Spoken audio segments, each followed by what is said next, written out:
Alors, bonjour. Donc là, il est question du trait qui est peu principal avec la fonction si et si et où.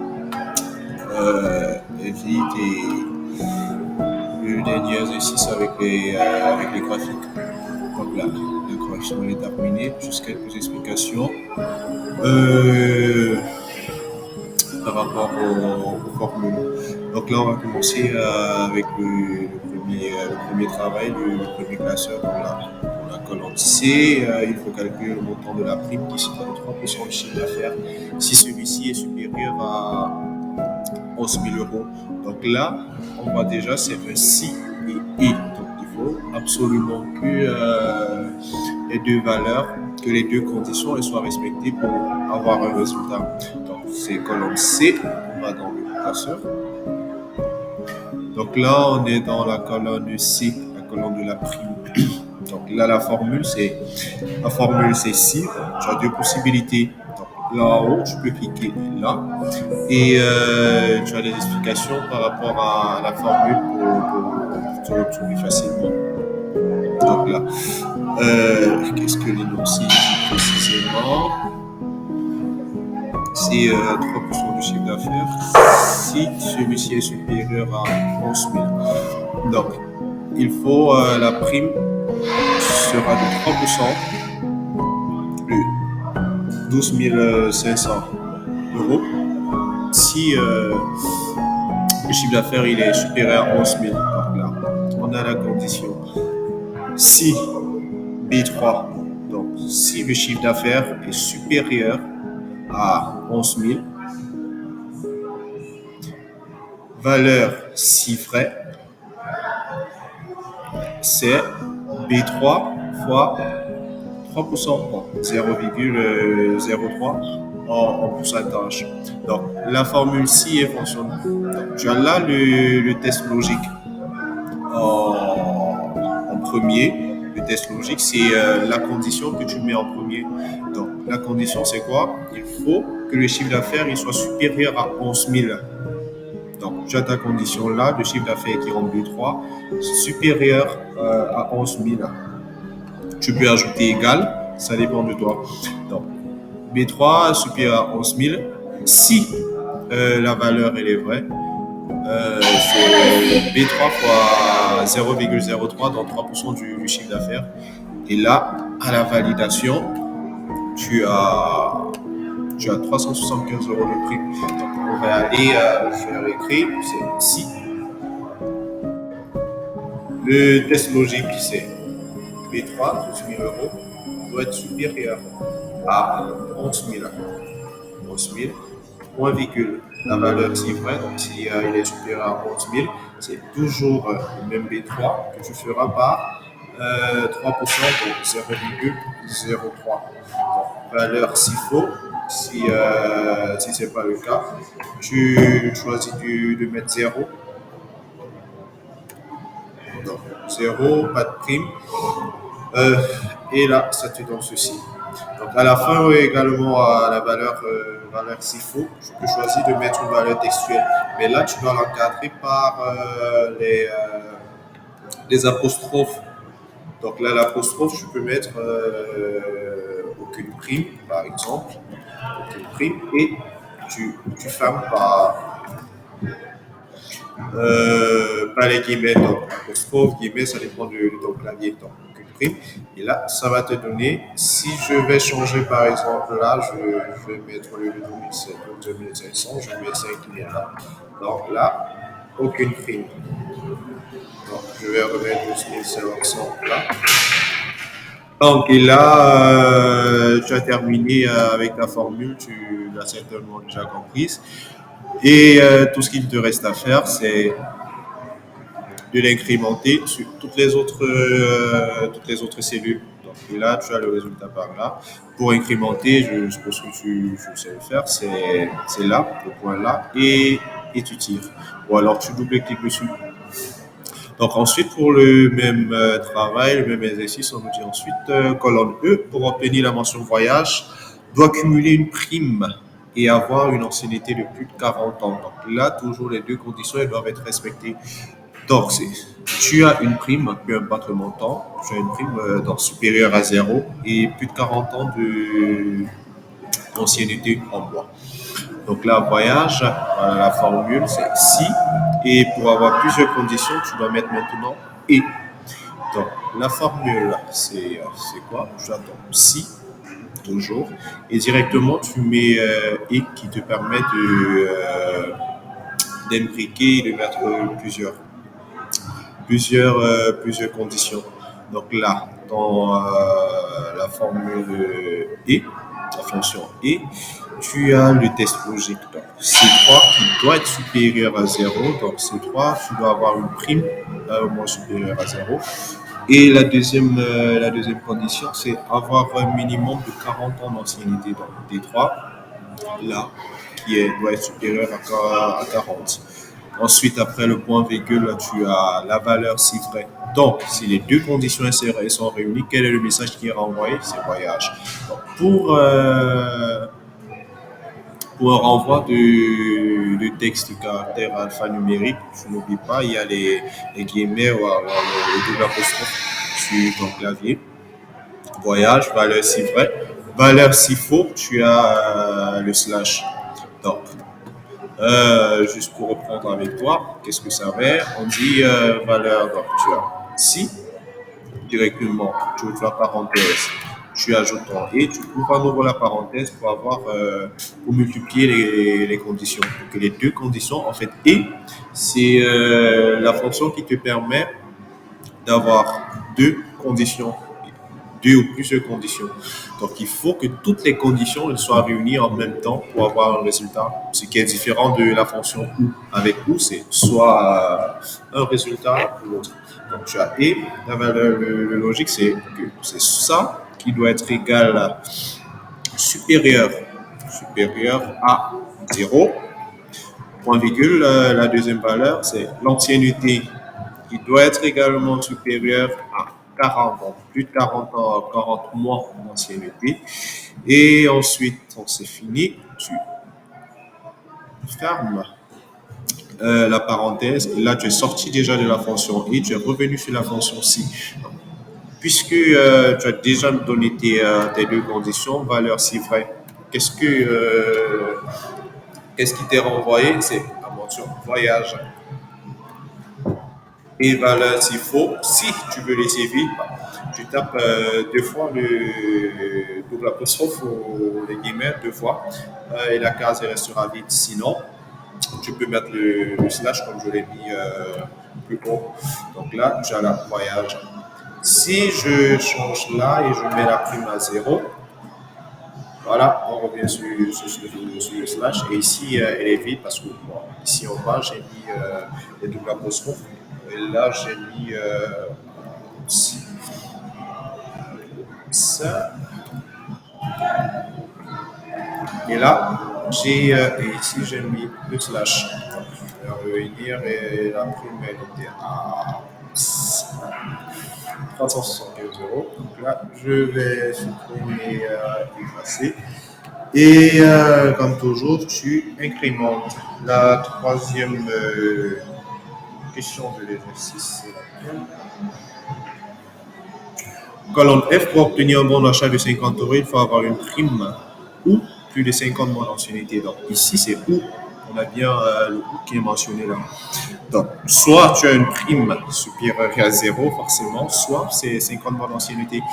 Qu'est-ce qui se passe? On repasse sur notre classeur. Donc là, tu as un si et ou. Donc, ton si, de la même façon, tu commences par le si, tu as le ou. Donc, les conditions qui devraient être respectées, tu as la première condition, avoir un chiffre d'affaires supérieur, avoir une prime supérieure à zéro. Et en D3, avoir une ancienneté supérieure ou égale à 50. Je vais encore vérifier, c'est supérieur ou égal. Une prime pour plus de 50 mois d'ancienneté. Donc, autant pour moi, ta formule est à corriger, c'est pas égal, donc c'est supérieur à 50 mois d'ancienneté. Donc, si l'une des conditions est respectée, ça t'affiche 50 en euros, sinon la case reste vide. Donc ça aussi, je vais reprendre avec toi. Tu regardes, c'est ici. Je trouve là, c'est où. Et quelles sont les conditions à respecter? C'est avoir une prime supérieure à 0. La deuxième valeur, c'est une ancienneté supérieure à 50. Et là, on ferme et ensuite valeur s'il vrai. C'est un bon d'achat de 50 euros. Pour avoir la valeur si vrai de 50 euros. Sinon, double apostrophe et tu fermes. Et voilà. Et tu peux incrémenter ta formule.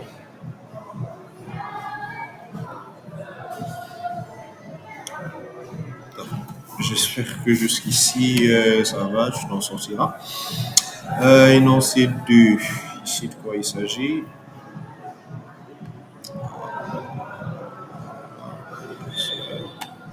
Voilà, énoncé dur, c'est deuxième travail, second classeur. Quand l'on dit il faut attribuer un intéressement de 5% du bénéfice net si la conjoncture est bonne ou si le bénéfice est supérieur à 145 000 euros. Donc, soit la conjoncture elle est bonne, soit le chiffre d'affaires il est supérieur à 145 000 euros. Dans ce cas, il y a 5% du bénéfice d'intéressement. Donc là, on se retrouve toujours avec un si et un ou imbriqué. Donc, l'intéressement, c'est là. Qu'est-ce qu'on a? On a un si, là déjà, et la fonction ou. Donc, la première condition, c'est que la conjoncture elle soit bonne. Donc, C2 doit être égal à bonne. Comme je l'ai dit, pour les caractères hyper alphanumériques, donc toujours les guillemets là. Donc, C2 doit être égal à bonne ou B2, donc le bénéfice doit être supérieur à 135 000 euros. Dans ce cas, c'est l'une des conditions à les respecter, c'est B2. Donc le bénéfice, toujours fois 0,05, donc 5% du chiffre d'affaires. Sinon, la case RSE doit alors c'est un zéro qui s'affiche. Donc je vais reprendre comme d'habitude la formule, c'est ainsi. Et ensuite un ou.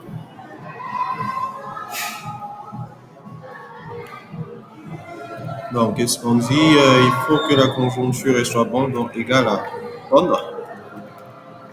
Donc, égale à bonne. Sinon, le chiffre d'affaires, lui, le bénéfice doit être supérieur à 145 000. Et là, tu fermes. Si cela est vrai, ça veut dire que l'intéressement, c'est le chiffre d'affaires fois 0,05, donc 5%. Sinon, pas de prime, pas d'intéressement, donc 0 alors. Donc voilà, et tu as la formule, je incrémente, fonction 2.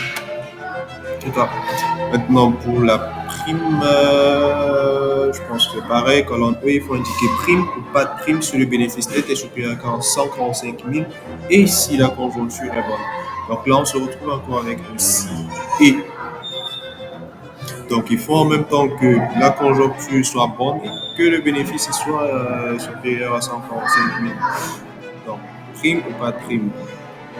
Donc on se retrouve là avec un si et il faut en C2 que le bénéfice, que la conjoncture soit bonne et en B2 qu'il soit égal à supérieur à 145 000. Dans le cas où les deux conditions sont respectées, ça te met prime. Tu vois, il y a les guillemets, donc ça te met prime. Sinon, je la mentionne pas de prime. Donc je vais reprendre soit si et donc la conjoncture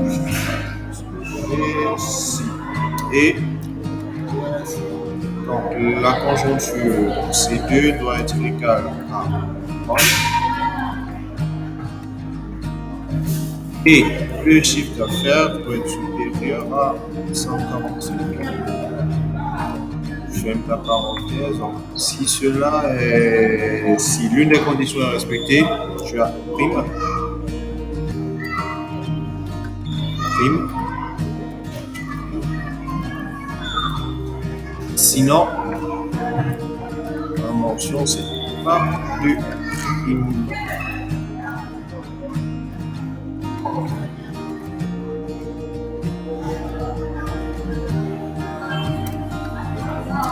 Donc là, énoncé 2, il est terminé. On va voir l'énoncé 3 maintenant. Donc la fonction si est vide. Donc vous combinez la fonction si avec la fonction est vide et pour le classement, la fonction rend.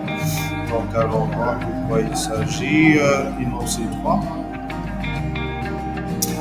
Donc là, il s'agit juste de faire le classement en prenant en compte des colonnes vides. Donc là, de quoi il s'agit? C'est la fonction si d'abord. Si. Ensuite, est vide. Donc, si la cellule elle est vide, moi j'ai choisi de lui faire envoyer pas de notes. Soit pas de notes, soit ça n'affiche rien, ça reste vide. Et ensuite, à la valeur s'il faut, au lieu de fermer, de mettre une valeur, je introduis directement la valeur rang. Donc la valeur rang, il s'agit de connaître le rang de cette cellule-ci, dans la cellule C8, par rapport à cette plage-ci, en fonction de cette plage-ci. Et 0, c'est l'autre décroissant ou croissant.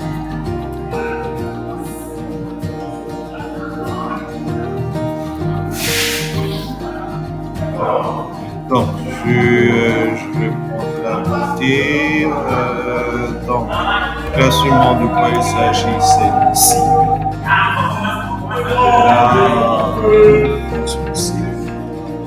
Le test logique, c'est quoi? C'est vide. On compte la cellule si elle est vide. Donc, la valeur ici, elle correspond à. La valeur ici, elle correspond à la cellule. Donc, c'est la colonne haute représentante. Donc, je ferme. Si elle est vide, moi j'ai choisi de faire le vide par une autre. Ou alors, maintenant, si pour avoir le rang,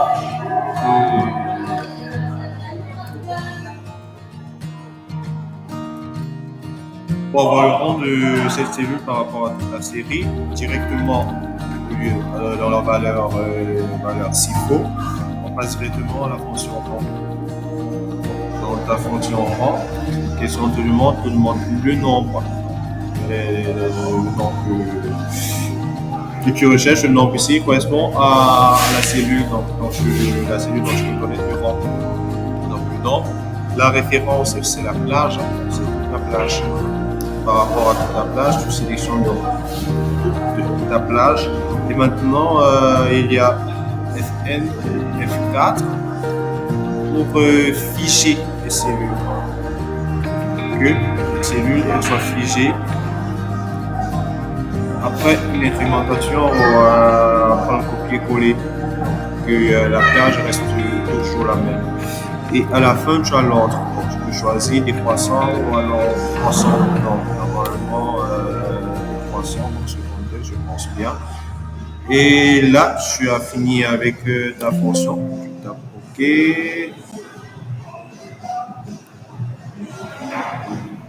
Ah, autant pour moi, j'ai oublié la parenthèse fermante.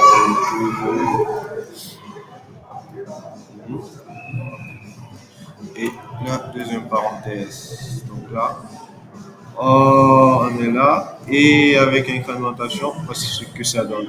Donc là, on va se retrouver avec peut-être, comme il y a 2 x 14 qui correspond au 5e rang, donc il y aura deux valeurs, 2 cinquièmes, donc 5e et 5e ex aequo. Il n'y aura pas de 6e, mais il y aura 2 cinquièmes. Voilà. Donc, là, j'espère que j'ai été assez clair. Donc, tu as le si, tu as le évite. Évite, c'est la cellule, la valeur. La valeur, c'est la cellule. Là. Donc, tu continues, tu as terminé avec la fonction invite. Tu continues valeur si vrai. Tu reviens sur la fonction si, pas de note. Pas de note si la cellule elle est vide. Donc, si tu as un étudiant qui n'a pas de note dans la cellule est vide, ça va te renvoyer pas de note, ou alors ça va te laisser la cellule vide, ça dépend de toi. Et ensuite, à la valeur s'il faut de ta fonction, tu, euh, tu enchaînes directement avec la fonction rang. Donc, C3 qui correspond au nombre. Donc, le nombre ici correspond à la cellule dont tu veux connaître le rang. Donc, la référence, je t'ai dit, c'est toute la plage. Et après, tu as 0 pour l'ordre des croissants ou alors croissant. Donc, généralement, si tu veux avoir plus d'explications, on va aller pas à pas. Tu as le f de x là qui te permet d'avoir des arguments de la fonction dans le test logique. Il te permet, donc là, tu peux venir, tu sélectionnes, tu reviens là et elle te conduit pas à pas. Donc, tu as représente la valeur envoyée si test logique est vrai. Si omis, vrai renvoyé, vous pouvez utiliser jusqu'à cette fonction-ci. Donc, du coup, tu as des explications là et tu as le résultat probable déjà là. Donc, ensuite, je vais supprimer ça, je vais effacer ça.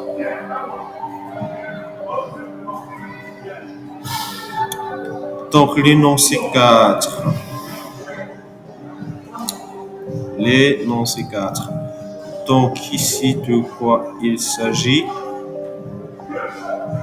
Compléter le tableau de l'entreprise PCA, les formules de calcul utilisées par les chiffres, mais des références. Vous devez nommer toutes les cellules utiles.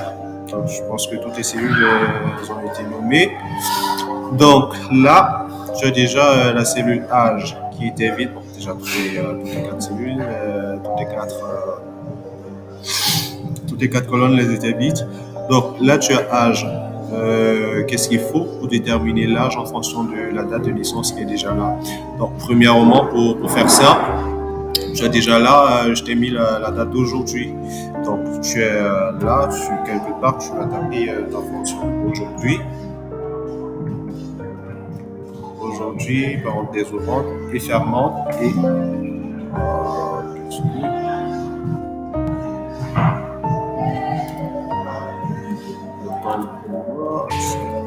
aujourd'hui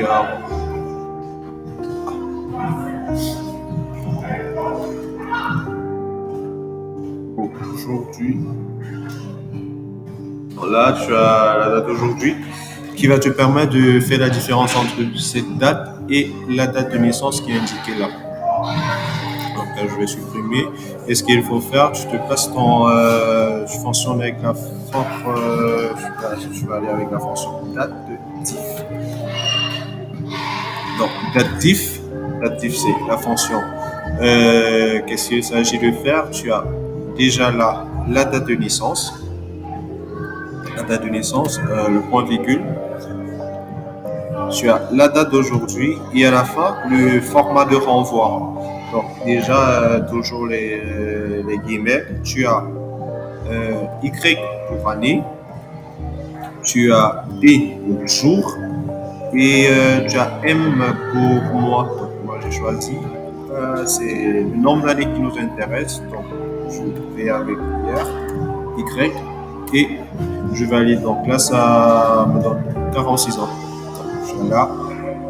Entre 14 juillet 1976 et 2022, ça donne 46 ans, donc l'âge. Et puis, tu peux aisément incrémenter pour avoir l'âge de tout le reste du personnel. Maintenant, prime en fonction de l'âge. Ici, la fonction que j'ai utilisée, que j'ai préféré utiliser, c'est la fonction si conditions. Donc, elle permet d'utiliser plusieurs conditions. Donc, si conditions, De quoi il est question ici? C'est d'avoir ces deux conditions. Donc, soit l'âge seuil, l'âge minimal, il est 35 ans, inférieur à 35 ou supérieur à 35, donc inférieur à 35, c'est une prime de 100 euros. Et supérieur à 35 ans, c'est une prime de 200 euros. Donc là, comment l'implémenter là? C'est, on y va avec la fonction si condition, si point condition. Donc moi, j'ai mis un virgule au lieu du point. Donc, si condition. Le premier test logique, c'est quoi? C'est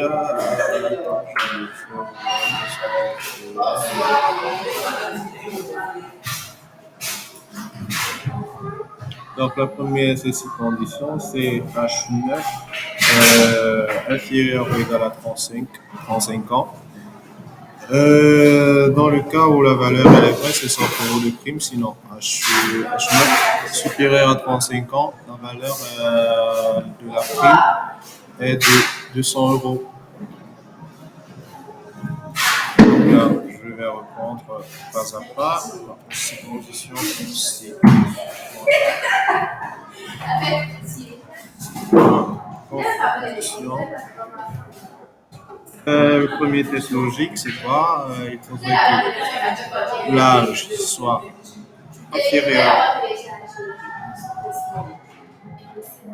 inférieur à 35 ans. Si c'est le cas, donc la prime elle est de 100 euros. Et la deuxième condition, c'est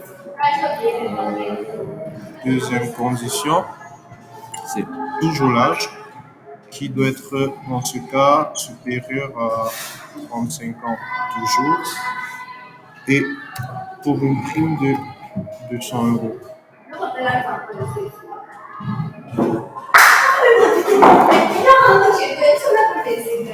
Donc là, voilà la fonction.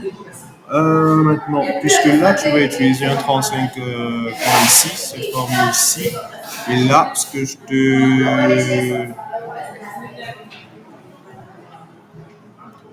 je te conseille, c'est de figer ici. Donc là, qu'est-ce que tu fais? C'est H9K23, c'est de F4, figer là, et puis ça fonctionne. Et là, tu as la prime en fonction de l'âge, donc avec la fonction si condition. Donc, et tu peux aisément indiquer là partout. Donc, je vais supprimer ça. Tout. Maintenant, la prime en fonction du chiffre d'affaires. Donc, là, pas très compliqué. Tu réfères pas à toute la longueur de la fonction. C'est de multiplier les si. Donc, c'est d'avoir plusieurs si, plusieurs conditions. Donc, tu as là le chiffre d'affaires. Là, je vais fonctionner en même temps. Tu as là. Si le chiffre d'affaires il est inférieur à 0, donc si D9 est inférieur à ce 0-ci, ce qui est renvoyé, c'est le même D9 fois 1% du chiffre d'affaires. Donc, si la valeur est vraie, voilà ce que ça te renvoie, 1% du chiffre d'affaires multiplié par le chiffre d'affaires en question. Si la valeur est fausse, dans ce cas, c'est un autre si encore, une autre fonction si à la fin, qui vient maintenant pour mettre un D9 qui devrait être inférieur à 100, 2% de chiffre d'affaires, à la fin, de la même façon, si inférieur à 100 000, ça va t'afficher, ça va te multiplier, ça va te donner une prime de 2% de ton chiffre d'affaires. Valeur si vrai. Sinon, toujours une fonction si et je l'ai fait à 4 reprises, donc 4 conditions. Donc, je vais repartir place à plat. Donc, là, de quoi il s'agit? C'est ici. Le test logique, c'est quoi? C'est le chiffre d'affaires. S'il est inférieur Si ton chiffre d'affaires il est inférieur à 0, donc 0 là, je vais l'afficher. Si la valeur est vraie, donc ça devrait te renvoyer un résultat du chiffre d'affaires multiplié par 1%. Donc là également, je vais figer. Si ce n'est pas le cas, je reviens encore avec la fonction ci. Le test logique maintenant, tu seras quoi? Tu seras toujours 75, le chiffre d'affaires 75, inférieur à toujours. Là, il devrait être inférieur à combien? À 100 000. 100 000 euros, donc je vais figer toujours. Donc, s'il est inférieur à 100 000, qu'est-ce qu'il faut faire? C'est le multiplier, avoir la prime de 2% du chiffre d'affaires, donc D9 multiplié par 2%.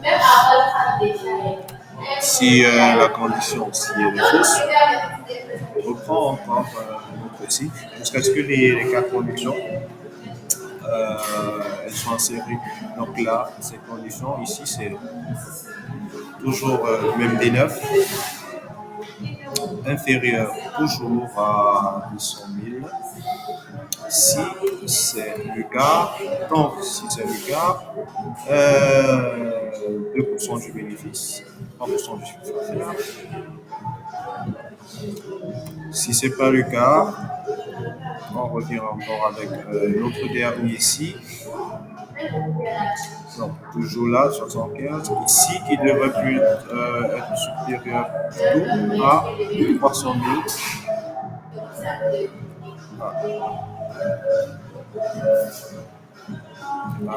J'ai fait un bouton, c'est ça, qui devrait être supérieur à 300 000.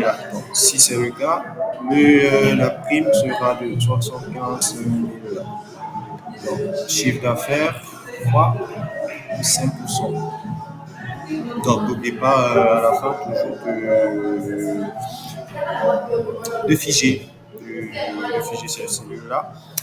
Et maintenant, je vais terminer la valeur s'il faut.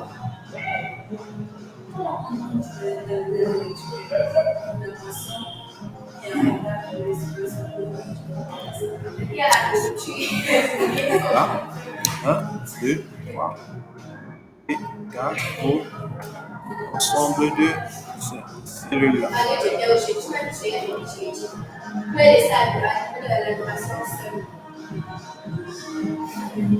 Donc, soit à la fin, tu peux décider de mettre ça, tes guillemets, ou pas. Donc, tu as là ta formule, ta fonction qui est passée, ta formule est passée. Tu as le calcul, tu as la prime en fonction de ton chiffre d'affaires, en fonction de ces différents barèmes-là. Donc, et tu peux incrémenter. Bon, là, la prime totale, c'est une fonction somme. Donc, rapidement, je peux faire ça égal ça plus là. Ou alors, je peux faire passer par la fonction somme. Donc, somme, nombre 1, additionner quel est le nombre additionné là, et quel est le deuxième nombre, ça. Tu fermes la parenthèse et tu as la somme. Donc, ça fonctionne aussi avec le plus. Si tu veux aller plus rapidement, tu as 1500, cela. Là, ça te donne le même montant, le même résultat, et tu incrémentes. Ensuite, numéro du salarié, le nom du salarié, donc la fonction recherche B. Donc, il s'agit d'aller chercher une valeur dans l'intérieur d'une plage et de la présenter là. Là, je vais taper le numéro du salarié et il va me donner un nom là. Donc, de quoi il s'agit? Je vais prendre les deux cellules en face. Donc, je vais mettre ma fonction recherche B.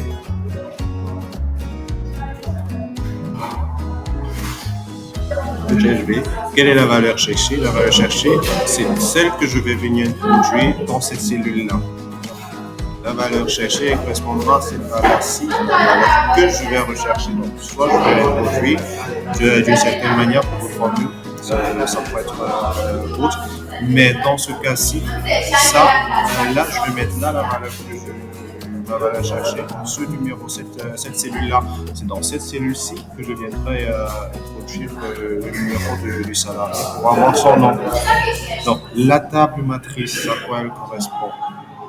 La table matrice, elle correspond à cette plage-ci. Puisque pour avoir le résultat là, tu devrais avoir un nom en fonction du numéro. Psst, s'il vous plaît. Psst. Oh, bébé.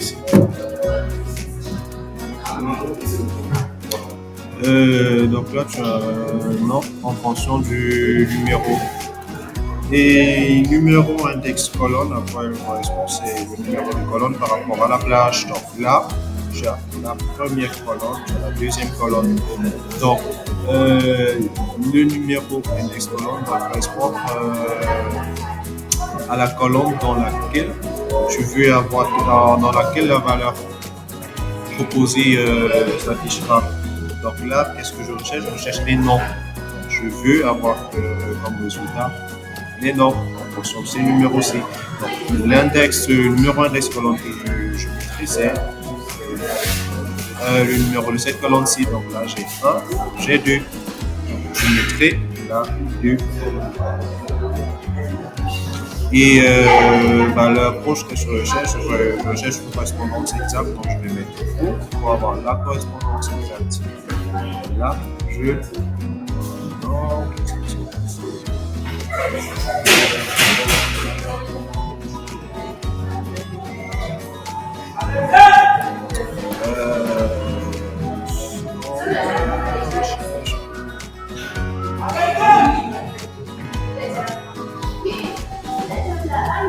voilà. Donc là, si je laisse vite, forcément il n'y a aucun résultat et ça s'affiche l'erreur, ce qui est un peu. Donc là, tu tapes numéro 1, tu as Charmille, 1, Charmille, tu tapes 5, tu as Manon. Donc, s'il faut détailler à nouveau, je vais venir pour que tu comprennes. Donc, la valeur cherchée, qui est là, et la valeur à trouver dans la première colonne du tableau, il peut être une valeur sur une chaîne de texte. Donc, la valeur cherchée, c'est la valeur à trouver dans le premier tableau. La valeur qui ne permet pas d'obtenir les résultats de recherche.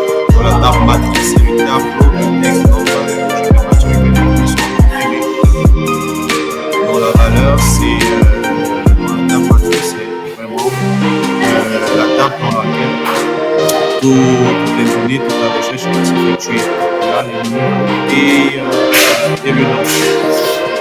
Donc, le numéro index colonne, c'est dans cette table-ci.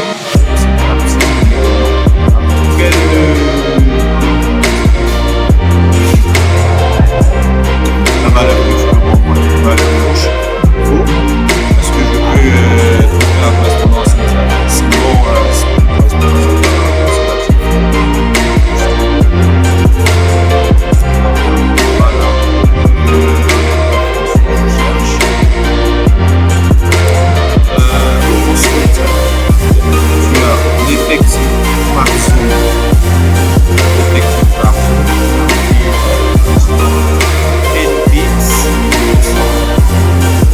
NB si il s'agit NB, c'est une fonction qui donne du comptage c'est une fonction statistique qui donne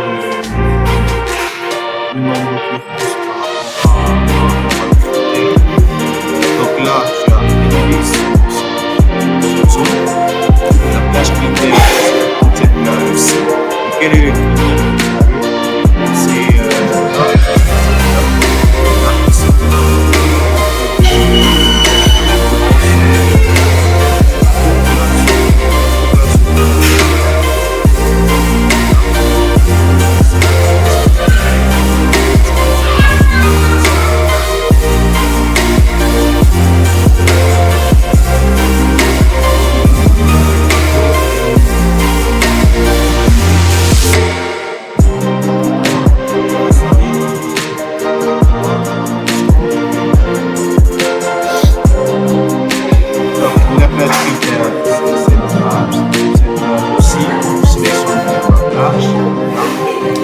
quel est le critère? Je vais avoir les résultats de faire. Là, j'ai l'effectif de la zone A. Donc là, ici, je ne peux pas incrémenter, bien évidemment, sinon je vais progresser. Donc là, zone A, je peux juste revenir à zone 2, et là, zone 2, zone 3.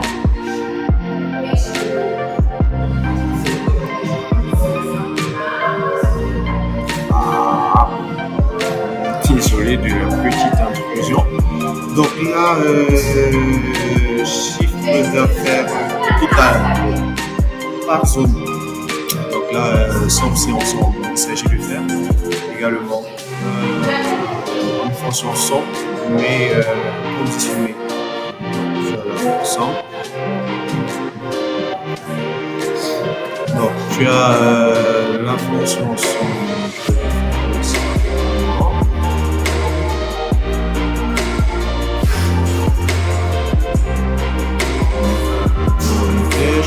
La fonction somme. Il s'agit somme si ensemble. Tu as la plage sommée, la plage de des valeurs à additionner. Tu as la plage critère d'addition sur quel critère? Sur le critère de la zone bien sûr. En critère de zone bien sûr. Maintenant, par rapport à ces deux plages somme, la plage critère. Quel critère je veux l'addition? C'est je veux l'addition du chiffre d'affaires du personnel dans la zone présente en zone 1. Là, zone 1, oui, tu as ton chiffre d'affaires là. Donc, il s'agit de somme. Somme, c'est ensemble. Voilà. Donc, la plage somme, c'est plage aussi.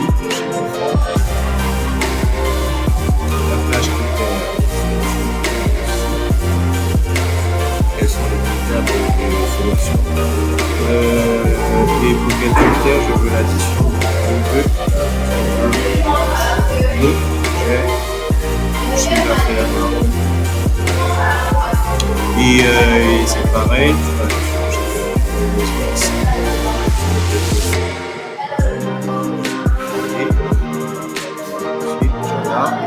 La zone 2 et là tu as la zone 3. Donc de toutes les façons tu pourras toujours te repérer, je te dis s'il y a déjà le réflexe là qui t'explique un peu à quoi servent chaque fonction, les plages et les centres. Donc ensuite, de quoi il est question, c'est représenter un graphique en secteur montrant la part de chaque zone dans le chiffre d'affaires total. Donc là, c'est très simple. Ton diagramme en secteur, ton secteur, il est déjà là. Tu peux faire. Donc, il s'agit d'avoir la part de chaque zone dans le chiffre d'affaires total. Cela, je vais sélectionner. Ici, la sélection, donc insertion. Déjà là, dans les graphiques, je vais là, secteur, je vais prendre secteur 3. Donc là, j'ai la part de chaque zone dans le chiffre d'affaires total. Le titre du graphique, déjà là, il y a la légende en bas, c'est le graphique, je vais aller et le modifier dans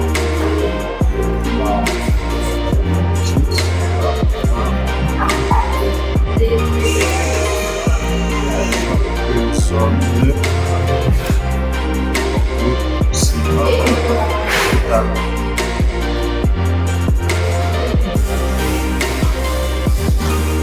Et ensuite, qu'est-ce qu'on demande? Représenter un graphique en histogramme montrant le chiffre d'affaires de chaque zone. Donc là, je ne peux pas sélectionner toute la zone, mais qu'est-ce qu'on demande? On veut les zones et le chiffre d'affaires. Donc, tu sélectionnes là pour aller plus vite, tu sélectionnes là, tu maintiens contrôle, touche contrôle, tu sélectionnes. Les cases de chiffre d'affaires, toujours en insertion, tu viens. Et tu as là, je choisis cet histogramme-ci. Donc, là, j'ai les tranches de chiffre d'affaires et j'ai la part de chaque leçon. Donc, ici, je peux modifier le chiffre d'affaires.